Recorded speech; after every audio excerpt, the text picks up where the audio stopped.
Hello everyone, कैसे हो आप सब। आई होप आप सब अच्छे से होंगे। My name is Khan Shaukat and I again welcome you all to the triple S YouTube channel. आज से हम एक नई एमसीक्यू सीरीज की शुरुआत करेंगे रिगार्डिंग द मैथमेटिक्स मॉड्यूल। आपको ऑलरेडी पता है that this module contains 10 marks in your FAA exam, और इस वाले सिलेबस में भी 10 टॉपिक्स मेंशन करके रखे गए हैं। उन 10 टॉपिक्स में से एक टॉपिक हमने ऑलरेडी डिटेल में डिस्कस किया है, दैट इज प्रोबेबिलिटी। अगर इस टॉपिक के लेक्चर्स अभी तक आपने नहीं देखे हैं, आप स्टैटिस्टिक्स वाले प्लेलिस्ट में जा सकते हो, वहां पे आपको प्रोबेबिलिटी के रिगार्डिंग सारे लेक्चर्स मिल जाएंगे। इस टॉपिक को छोड़ के आज हम अपना लेक्चर नंबर 1 स्टार्ट करेंगे रिगार्डिंग द मैथमेटिक्स मॉड्यूल, और आज हम सेट थ्योरी के बारे में बात करेंगे। इस टॉपिक को होपफुली हम 2 पार्ट्स में कवर करेंगे। आज हम इसका पार्ट 1 करेंगे और पार्ट 2 में हम प्रीवियसली आस्क्ड क्वेश्चंस को डिस्कस करेंगे, और साथ ही साथ कुछ एडवांस लेवल के क्वेश्चंस को भी हम सॉल्व करने की कोशिश करेंगे। तो आज के लेक्चर को स्टार्ट करने से पहले I request you all to subscribe to this channel and don't forget to like and share the video. शुरू करते हैं क्वेश्चन नंबर 1 से। A dash is an unordered collection of objects. आपको बताना है हम किसको बोलते हैं unordered collection of objects. Option number A will be the right answer, that is a set. अब सेट के रिलेटेड आपको बहुत सारे इंपॉर्टेंट पॉइंट्स याद रख लेने हैं। सबसे पहला पॉइंट आपको याद रखना है दैट सेट क्या होती है। ये एक कलेक्शन होती है, कलेक्शन ऑफ ऑब्जेक्ट्स। ऑब्जेक्ट्स को कभी कभी हम बोलते हैं एलिमेंट्स, और इनको कभी कभी हम बोलते हैं मेंबर्स ऑफ अ सेट। दूसरा पॉइंट जो आप याद रखोगे, जो भी ये कलेक्शन होगी ये अनऑर्डर्ड होती है। अनऑर्डर्ड का मतलब हो गया सेट में जो भी एलिमेंट्स होंगे उनकी ऑर्डरिंग मैटर नहीं करती है।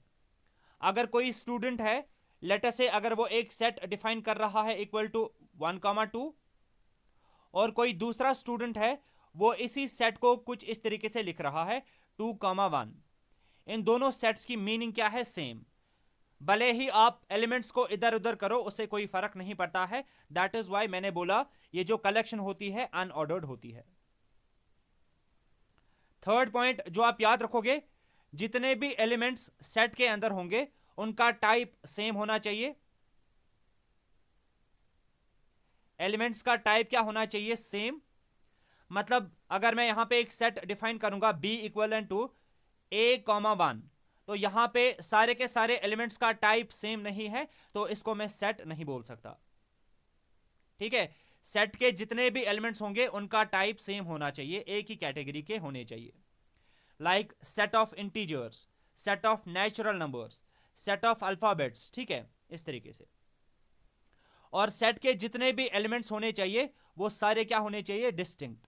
डिस्टिंक्ट का मतलब हो गया डिफरेंट, यानी कि डुप्लीकेसी ऑफ एलिमेंट्स हम सेट के अंदर अलाउ नहीं करते हैं। अगर कोई एलिमेंट 2 बार आएगा, 3 बार आ जाएगा, 50 बार आ जाएगा, हमें उसको सेट के अंदर खाली एक बार लिखना होता है। ठीक है, इसके अलावा अगर हम कुछ और इंपॉर्टेंट पॉइंट्स के बारे में बात करेंगे, जो भी सेट होता है इसको हम डिनोट करते हैं कैपिटल लेटर से, डिनोटेड बाय कैपिटल लेटर्स। ठीक है, एज एन एग्जांपल मैं यहां पे सेट ए बना रहा हूं, तो ए जो है इसको हम क्या लिखेंगे, कैपिटल में लिखेंगे। और जितने भी सेट के एलिमेंट्स होंगे उनको हम रखते हैं कर्ली ब्रैकेट्स के अंदर, और जो भी सेट के एलिमेंट्स होंगे, ऑब्जेक्ट्स होंगे, मेंबर्स होंगे, उनको हम सेपरेट करते हैं कॉमा से। एज एन एग्जांपल 1,5,8, इस तरीके से। नेक्स्ट पॉइंट जो आप याद रखोगे इज दैट अगर कोई एलिमेंट सेट के अंदर आता होगा तो उसको हम बोलते हैं that particular element belongs to the set. As an example 1 यहां पे इस सेट ए के अंदर आ रहा है, तो मैं बोलूंगा 1 जो है ये बिलोंग करता है सेट ए में, बिलोंग्स टू ए। और बिलोंग्स टू सिंबल क्या कैसे हम लिखते हैं, इस तरीके से, ई टाइप। ठीक है, 1 बिलोंग्स टू ए, इसी तरीके से 2 और 5 also belongs to A, 8 also belongs to A. क्या 9 बिलोंग कर रहा है ए में? तो हम लिखेंगे 9 डज नॉट बिलोंग और डू नॉट बिलोंग टू ए। ये सारे पॉइंट्स आपको सेट के रिलेटेड अच्छे से पता होने चाहिए। अब हम बात करते हैं क्वेश्चन नंबर 2 के बारे में। जी रिप्रेजेंट्स सेट ऑफ डैश। आपको बताना है जी से हम किस सेट को रिप्रेजेंट करते हैं? Set of integers. Option number C will be the right answer. ठीक है, जी से हम किसको रिप्रेजेंट करते हैं? सेट ऑफ इंटीजर्स को। हाउएवर अगर मैं लिखूंगा इस तरीके से जी और ऊपर डालूंगा प्लस, तो इससे हम क्या रिप्रेजेंट करते हैं? Set of positive integers. इसी पैटर्न पे कॉम्प्लेक्स नंबर्स को हम रिप्रेजेंट करते हैं सी से, नेचुरल नंबर्स को हम रिप्रेजेंट करते हैं एन से, रैशनल नंबर्स को हम रिप्रेजेंट करते हैं क्यू से। ये भी आप अच्छे से याद रखोगे। बात करते हैं क्वेश्चन नंबर 3 के बारे में। A set with one element is called. अगर हमारे पास कोई सेट है, लेटर से ए सेट है हमारे पास, और इसमें खाली एक एलिमेंट आ रहा है, लेट द एलिमेंट बी 9। एक ऐसा सेट जिसमें खाली एक एलिमेंट होगा, ऐसे सेट को हम बोलते हैं singleton set. Option number B will be the right answer.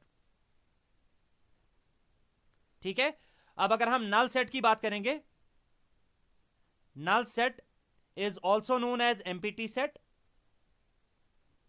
Empty set एक ऐसा सेट होता है जिसमें कोई भी एलिमेंट नहीं होगा। एज एन एग्जाम्पल, लेटर से बी हमारे पास कोई सेट है इस तरीके से, क्या इसमें कोई एलिमेंट आ रहा है? नो। तो ऐसे सेट्स को हम क्या बोलते हैं? नल सेट और एम्प्टी सेट। और हम इसको इस तरीके से भी डिनोट कर सकते हैं, रिप्रेजेंट कर सकते हैं, b is equal to 5, where 5 क्या रिप्रेजेंट कर रहा है? नल सेट को। नल सेट को हम जनरली किससे रिप्रेजेंट करते हैं? 5 से। हाउएवर एक पॉइंट आपको यहां पे याद रखना है, आप इसको इस तरीके से रिप्रेजेंट नहीं कर सकते हो। क्यों नहीं कर सकते हो?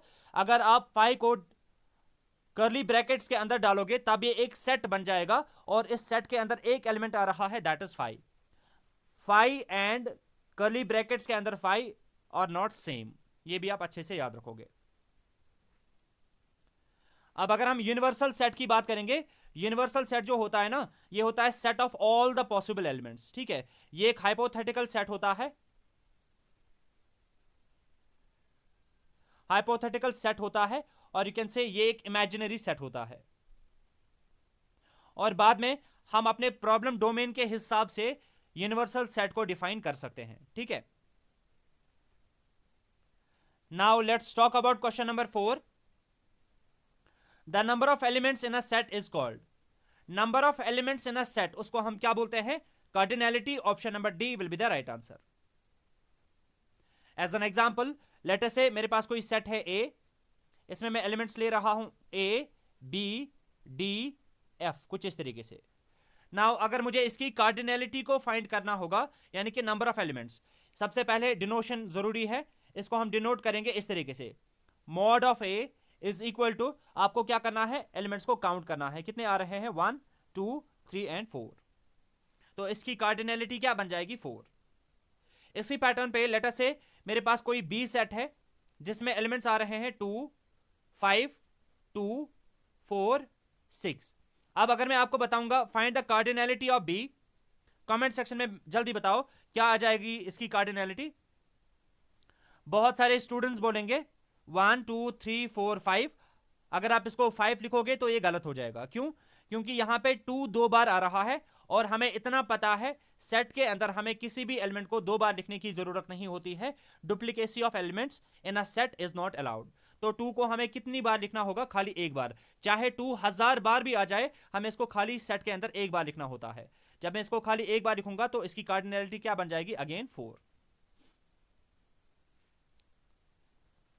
बात करते हैं क्वेश्चन नंबर 5 के बारे में। Find the cardinality of the following set. आपको इस सेट की कार्डिनैलिटी बतानी है। तो कार्डिनैलिटी इसकी किसके बराबर आ जाएगी? कार्डिनैलिटी मतलब हो गया नंबर ऑफ एलिमेंट्स। कितने एलिमेंट्स आ रहे हैं? 1 2 3 एंड 4। तो इस सेट की कार्डिनैलिटी क्या बन जाएगी? 4। Option number B will be the right answer.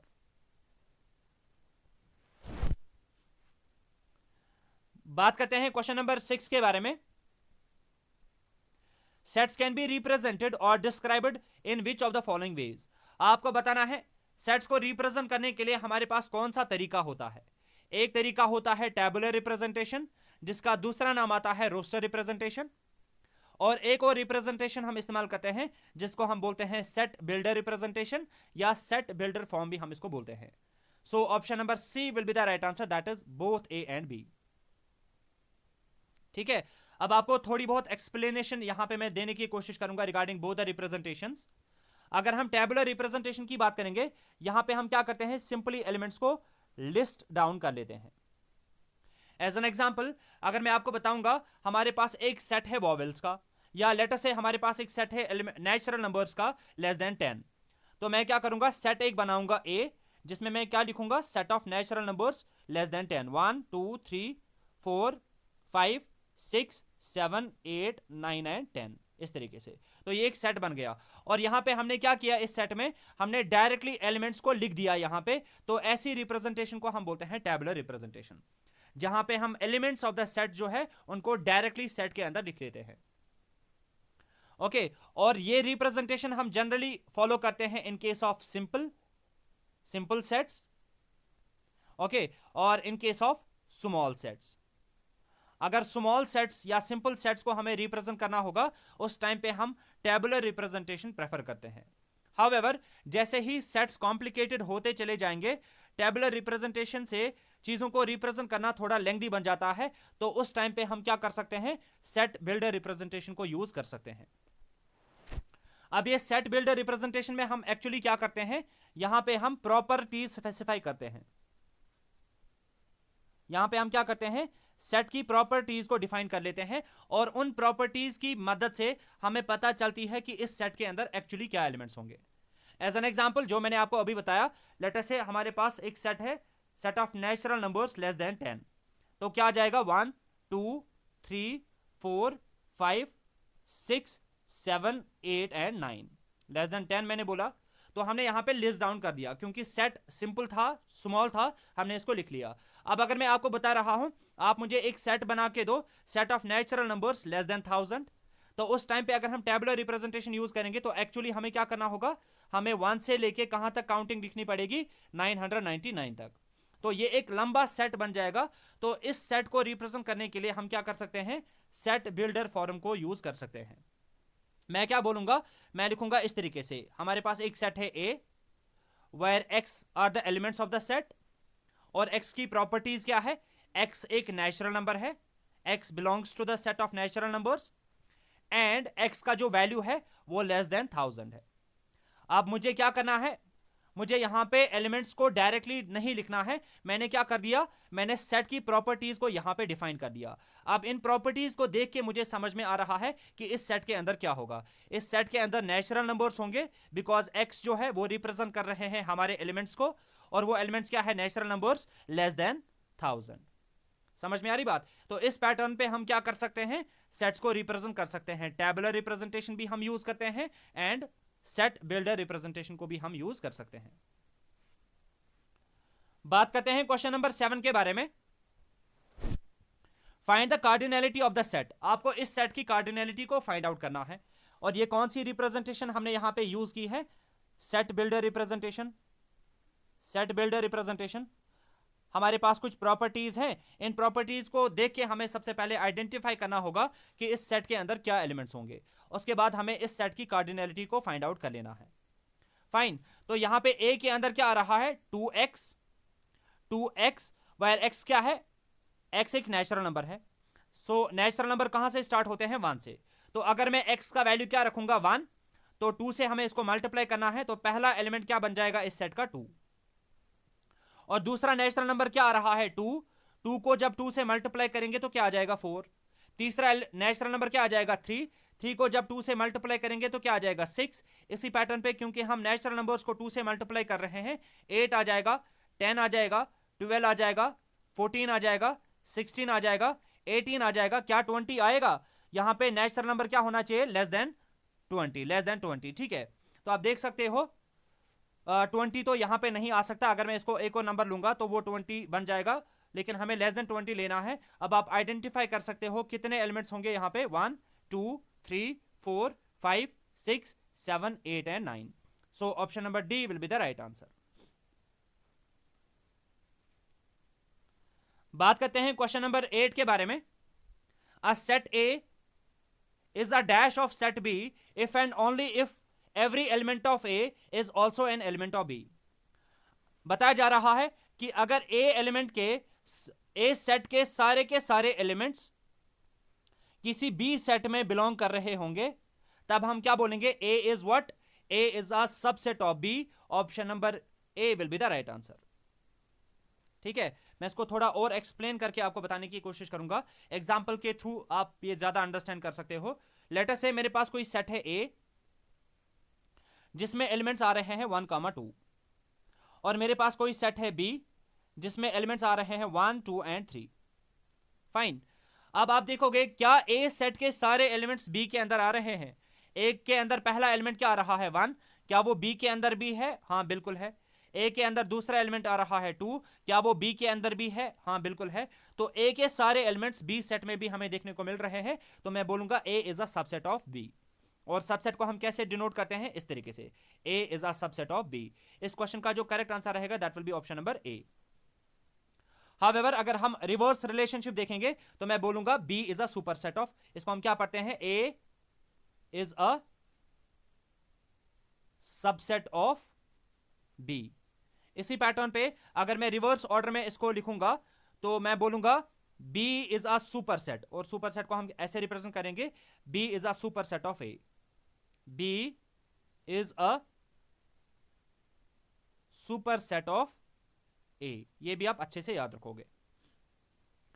Next point यहां पे आपको ध्यान में रखना होगा, एज एन एग्जांपल मैं यहां पे एक सेट ले रहा हूं A जिसमें एलिमेंट्स आ रहे हैं 1, 2, और दूसरा सेट में ले रहा हूं B जिसमें एलिमेंट्स आ रहे हैं 2, 1, 2, 1। इस तरीके से आप देखोगे क्या A B का सबसेट बन रहा है? A कब बनेगा B का सबसेट? जब A के सारे एलिमेंट्स B में होंगे। A का पहला एलिमेंट क्या आ रहा है? 1। क्या वो B में भी आ रहा है? हाँ बिल्कुल है। A का दूसरा एलिमेंट क्या आ रहा है? 2। क्या वो B में भी है? हाँ बिल्कुल है। तो मैं बोल सकता हूं यहां पे A जो है A is again a subset of B। A is a subset of B। इसी पैटर्न पे अगर आप देखोगे क्या B A का सबसेट बनेगा? B के अंदर अगर जितने भी एलिमेंट्स होंगे अगर वो A के अंदर भी होंगे तो हम बोल सकते हैं B is a subset of A। B के अंदर क्या एलिमेंट आ रहा है? सबसे पहले तो 2। क्या वो A के अंदर भी है? हाँ बिल्कुल है। और B के अंदर दूसरा एलिमेंट आ रहा है 1। क्या वो A के अंदर भी है? हाँ बिल्कुल है। तो यहां पे B क्या बन रहा है? B अगेन सबसेट बन रहा है किसका? A का। ऐसे सिचुएशंस में जब A B का सबसेट होगा और B A का सबसेट होगा, then we can say that A is equal to B। तब ये दो सेट्स A एंड B आपस में क्या होंगे? इक्वल। क्योंकि जब भी A B का सबसेट होगा और B A का सबसेट होगा, then we can come to the conclusion that A is equal to B। अब ऑर्डरिंग यहां पे चेंज हो रही है, उससे हमें कोई फर्क नहीं पड़ेगा, बिकॉज सेट की डेफिनेशन ही हमें बताती है ordering of elements in a set does not matter. एक और पॉइंट यहां पे मैं ऐड करना चाहूंगा, लेटर से A हमारे पास एक सेट है 1, 2, और B हमारे पास कोई सेट है 1, 2, 4, कुछ इस तरीके से। क्या A B का सबसेट बनेगा? हाँ, A यहां पे B का सबसेट बनेगा, बिकॉज A के सारे एलिमेंट्स B में भी बिलोंग कर रहे हैं। और अगर B के अंदर एक B कम से कम एक एक्स्ट्रा एलिमेंट होगा, तब हम बोलेंगे A is a proper subset of B। Proper subset of B, ये भी आप याद रखोगे। यानी कि A के सारे एलिमेंट्स अगर B में होंगे, प्लस अगर B में कम से कम एक एक्स्ट्रा एलिमेंट होगा, एक से ज्यादा भी होंगे कोई फर्क नहीं पड़ेगा, तब हम बोलेंगे A B का क्या बनता है? Proper subset. और प्रॉपर सबसेट को हम इस सिंबल से रिप्रेजेंट करते हैं, इस तरीके से। A is a proper subset of B। A subset भी है B का, और साथ ही साथ एक यहां पे क्या आ रहा है? प्रॉपर सबसेट भी आ रहा है B का। बात करते हैं क्वेश्चन नंबर 9 के बारे में। गिवन अ सेट S, हमारे पास एक सेट आ रहा है S। The dash of set is the set of all subsets of the set S। Confusing definition है, मैं आपको समझाने की कोशिश कर रहा हूं। लेटर से हमारे पास कोई सेट है S और इसमें कोई एलिमेंट आ रहा है, एक ही एलिमेंट आ रहा है, लेटर से 1। अब अगर मैं देखूंगा इस 1 का कौन कौन सा सबसेट बन सकता है, एक एडिशनल पॉइंट आप सबसे पहले यहां पे याद रखोगे, 5। 5 means null set. null set या phi is a subset of every set, phi जो है नल सेट जो है ये दुनिया के हर एक सेट का सबसेट होता है। एंड दूसरा पॉइंट आप याद रखोगे, every set is a subset of itself. हर एक सेट क्या होता है, अपने आप का ही सबसेट होता है। ठीक है, ये दो पॉइंट्स आप अच्छे से नोट करके रखोगे। अब हम इस क्वेश्चन पे आ जाते हैं। Given is the set S, हमारे पास कोई सेट एस है, लेट अस से मैं इसमें एक एलिमेंट ले रहा हूं 1।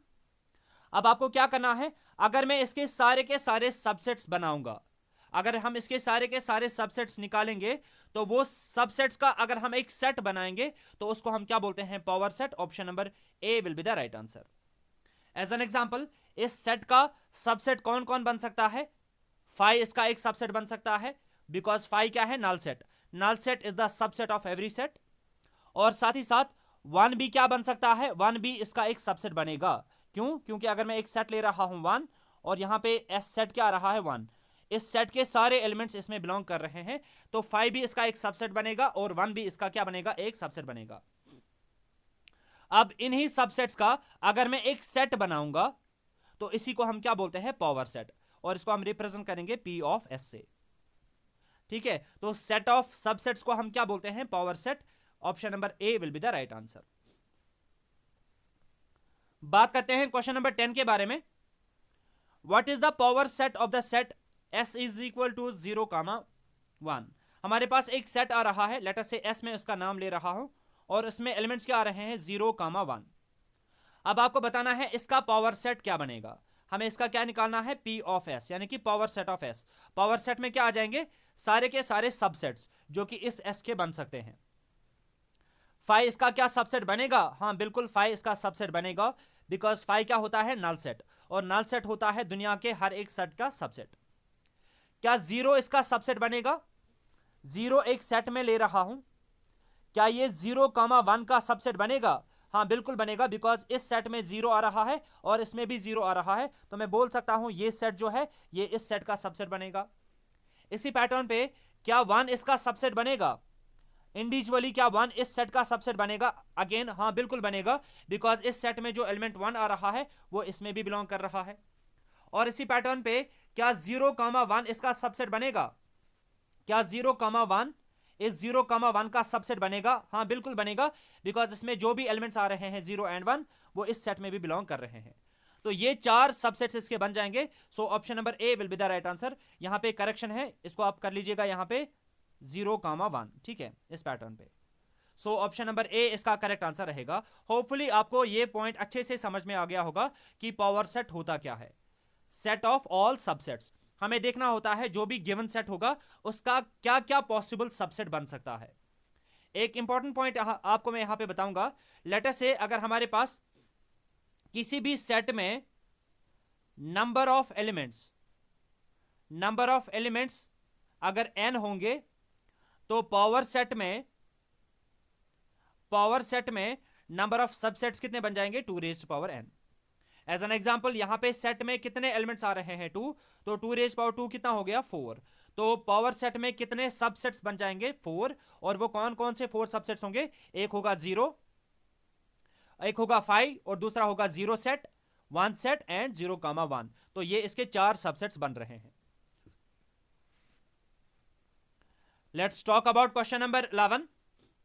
पावर सेट ऑफ फाई, आपको बताना है पावर सेट ऑफ फाई किसके बराबर होगा। ठीक है, तो मैं यहां पे सबसे पहले ले लेता हूं एक सेट ए, और वो सेट क्या है, फाई मींस नल सेट। फिर से मैं यहां पे क्लियर करूंगा आपको, फाई आप ऐसे नहीं लिख सकते हो।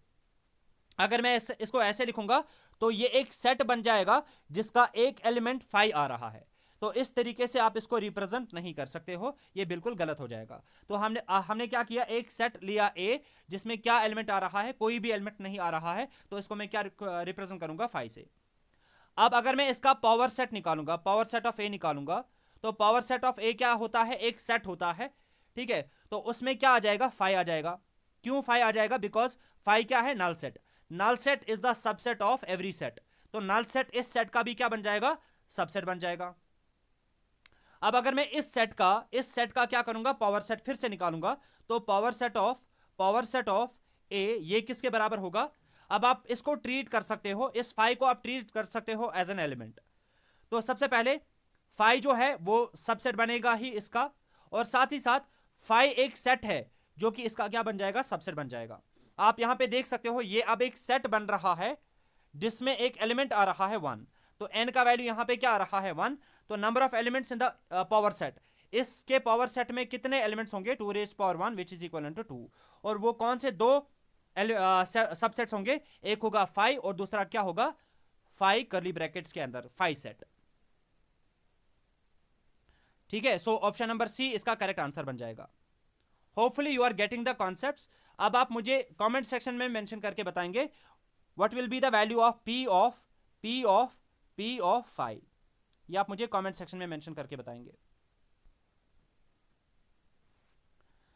बात करते हैं क्वेश्चन नंबर 12 के बारे में।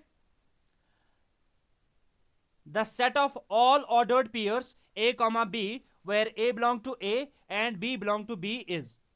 आपको बताना है set of all ordered pairs को हम क्या बोलते हैं? Cartesian product. इसको हम बोलते हैं, option number D will be the right answer. फिलहाल के लिए आप इसको एज इट इज याद रखोगे।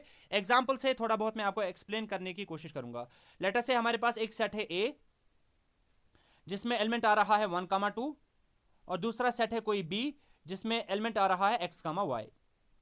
ठीक है, अब अगर मैं इनका कार्टेशियन प्रोडक्ट करूंगा, कार्टेशियन प्रोडक्ट मतलब हो गया मैं क्या करूंगा? पेयरिंग करूंगा। 1 को पेयर करूंगा किसके साथ? x के साथ, तो पेयर क्या बन जाएगा? 1, x। फिर पेयर करूंगा 1 को किसके साथ? y के साथ, तो पेयर क्या बन जाएगा? 1, y। फिर बन जाएगा इसी तरीके से 2, x एंड 2, y। तो कार्टेशियन प्रोडक्ट हम कुछ इस तरीके से कर लेते हैं, परफॉर्म कर लेते हैं। फाइन। अब ये जो 1, x है ना, ये क्या है? ये एक ऑर्डर्ड पेयर है, ये एक ऑर्डर्ड पेयर है। मतलब आप इसके बदले x, 1 को नहीं लिख सकते हो। आप इसके बदले 1, x, 1 नहीं लिख सकते हो, ये गलत हो जाएगा। यहां पे ऑर्डरिंग मैटर करती है, क्योंकि यहां पे जो पहला एलिमेंट होता है वो हमने पहले सेट से लिया हुआ होता है, और जो दूसरा एलिमेंट होता है वो दूसरे सेट से लिया हुआ होता है। समझ में आ रही बात? और कार्टेशियन प्रोडक्ट को हम रिप्रेजेंट करते हैं a इंटू बी से, तो a इंटू बी यहां पे किसके बराबर आ जाएगा? इसके बराबर। फाइन। और बाद में कार्टेशियन प्रोडक्ट पे ही हम कुछ कंडीशंस अप्लाई कर लेते हैं, वो बाद में बन जाता है रिलेशन। जब हम रिलेशंस एंड फंक्शंस पे आ जाएंगे वहां पे हम कार्टेशियन प्रोडक्ट को और थोड़ा डिटेल में डिस्कस करेंगे। बात करते हैं क्वेश्चन नंबर 13 के बारे में। What is the Cartesian product of A equal to 1, 2 and B equal to ABC। आपको बताना है A इंटू बी का वैल्यू यहां पे क्या होगा? A का वैल्यू क्या आ रहा है? 1, 2, और B का वैल्यू क्या आ रहा है? A, B, C। तो हम क्या करेंगे? ऑर्डर्ड पेयर्स यहां से निकालेंगे, तो क्या आ जाएगा? 1 को A के साथ बनाएंगे पेयर, 1, A आ जाएगा। फिर क्या आ जाएगा? 1, B आ जाएगा। फिर क्या आ जाएगा? 1, C आ जाएगा। फिर इसी पैटर्न पे 2 को पेयर करेंगे A के साथ भी, 2 को पेयर करेंगे B के साथ भी, और 2 को पेयर करेंगे C के साथ भी। तो ये इसका क्या बन जाएगा? Cartesian product. Option number A will be the right answer. बात करते हैं क्वेश्चन नंबर 14 के बारे में। Determine which of the following is true. आपको बताना है इनमें से कौन कौन सा स्टेटमेंट ट्रू आता है। एग्जाम्पल से आपको ज्यादा चीजें क्लियर हो जाएगी। मैं फिर से पावर सेट की एग्जाम्पल यहां पे ले रहा हूं। लेटर से हमारे पास कोई सेट ए है जिसमें एलिमेंट्स आ रहे हैं 1, 2। अब अगर मैं इसका पावर सेट निकालूंगा, पावर सेट ऑफ ए किसके बराबर आ जाएगा? हमें इसके सबसेट्स देखने हैं कि इस सेट के क्या क्या सबसेट्स बन सकते हैं। 4 सबसेट्स बनेंगे। एक सबसेट होगा 5, और दूसरा सबसेट क्या होगा? 1, दूसरा सबसेट होगा 2, और तीसरा सबसेट क्या होगा? 1, 2, 1, 2। इस तरीके से ये इसका क्या बन रहा है? Power set. अब आपको देखना है कि इनमें से कौन कौन सा स्टेटमेंट ट्रू आता है। सबसे पहले अगर हम थर्ड ऑप्शन से स्टार्ट करेंगे, क्या 5 सबसेट आता है ए का? 5 मतलब हो गया नल सेट। क्या नल सेट ए का सबसेट बनेगा? ऑलरेडी मैंने आपको एक स्टेटमेंट बता दिया that null set is a subset of every set. ठीक है, तो थर्ड ऑप्शन तो बिल्कुल सही है। 5 जो है, नल सेट जो है, ये दुनिया के हर एक सेट का सबसेट होता है, तो ये ए का भी सबसेट होगा ही होगा। अब अगर हम ऑप्शन नंबर 2 की बात करेंगे, क्या ए बिलोंग कर रहा है पी ऑफ ए में? आप देख सकते हो ए का वैल्यू क्या आ रहा है? ए का वैल्यू आ रहा है 1, 2 कर्ली ब्रैकेट्स के अंदर। क्या ये पावर सेट ऑफ ए में हमें कहीं पे देखने को मिल रहा है? As it is 1,2 curly brackets के अंदर, और यहां पे भी 1,2 कर्ली ब्रैकेट्स के अंदर हमें देखने को मिल रहा है। तो मैं बोल सकता हूं यस, ए जो है वो पावर सेट ऑफ ए में बिलोंग कर रहा है। ये भी बिल्कुल सही स्टेटमेंट है। अब अगर हम ऑप्शन नंबर 1 की बात करेंगे, यहां पे बहुत सारे स्टूडेंट्स कंफ्यूज हो जाते हैं, ये करेक्ट स्टेटमेंट नहीं है। क्यों नहीं है करेक्ट स्टेटमेंट? आप देख सकते हो ए का वैल्यू क्या है, ए का वैल्यू क्या है 1,2, और पावर सेट ऑफ ए का वैल्यू क्या है, पावर सेट ऑफ ए का वैल्यू है 5, 1, 2 एंड 1,2, इस तरीके से, है ना।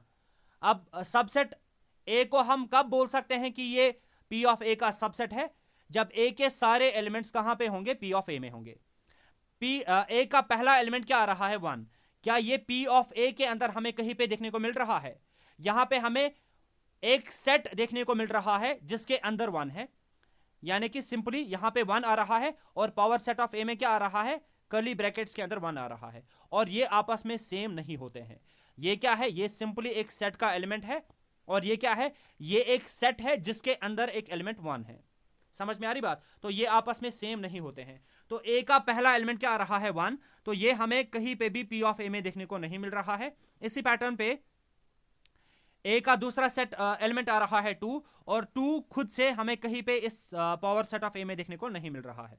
समझ में आ रही बात? तो ये वाला स्टेटमेंट क्या हो जाएगा, गलत। So option number B will be the right answer, that is second and third only. ये दो स्टेटमेंट्स क्या है, ट्रू। होपफुली आपको ये पॉइंट भी अच्छे से समझ में आ गया होगा। इन केस डाउट आता है, 2 बार देखो, 3 बार देखो, आपको चीजें अच्छे से क्लियर हो जाएगी। स्टिल कोई डाउट आता है तो वो आप मुझे कमेंट सेक्शन में मेंशन करके बता सकते हैं। बात करते हैं क्वेश्चन नंबर 15 के बारे में। The dash of the set A and B is the set that contains those elements that are either in A और इन बी और इन बोथ।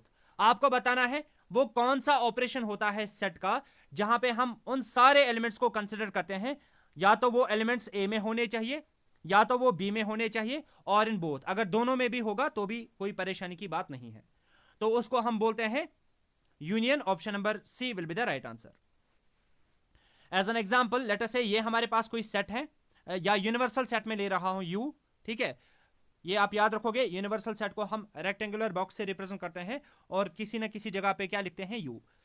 और इसके अंदर हमारे पास 2 सेट्स आ रहे हैं।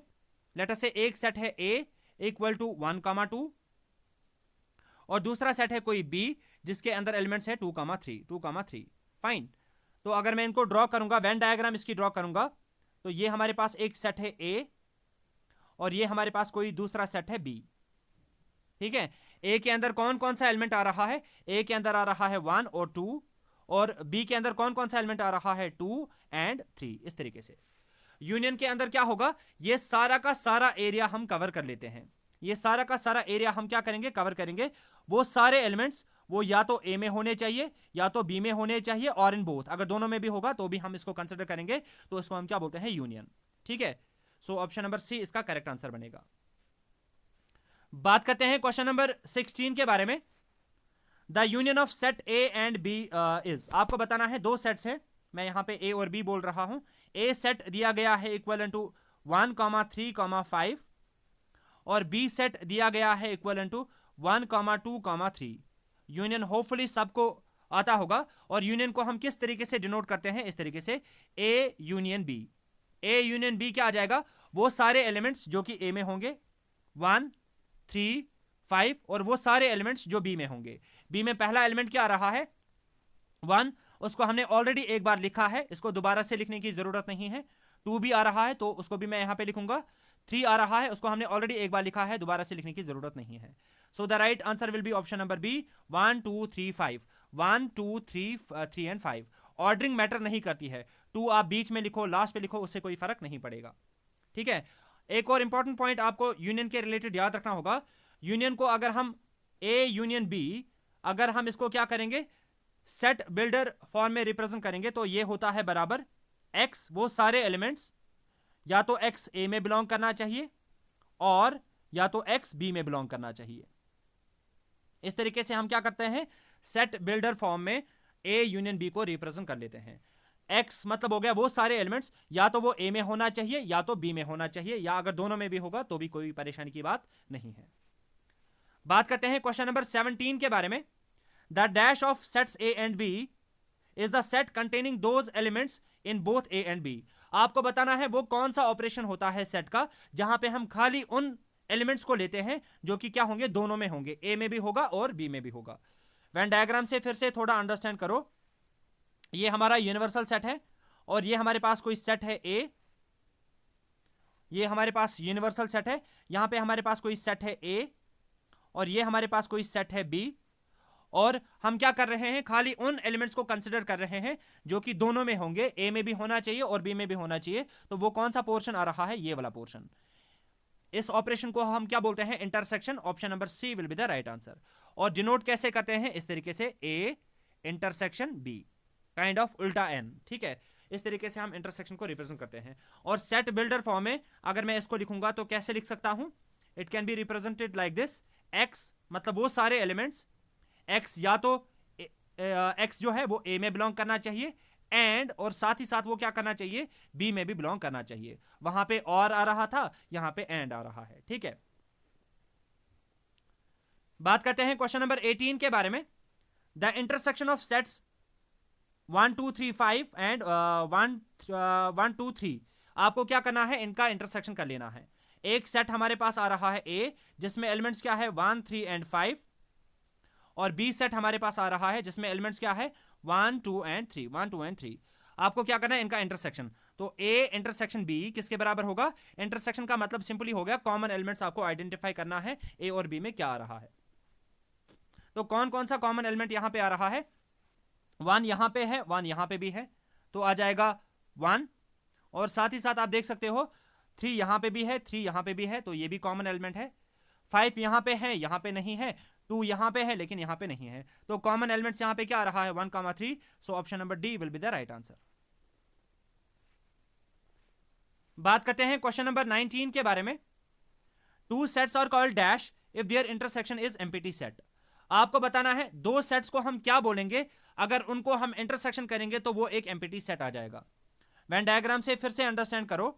ये हमारा यूनिवर्सल सेट है, हमारे पास दो सेट्स हैं, एक सेट है ए और दूसरा सेट क्या है बी।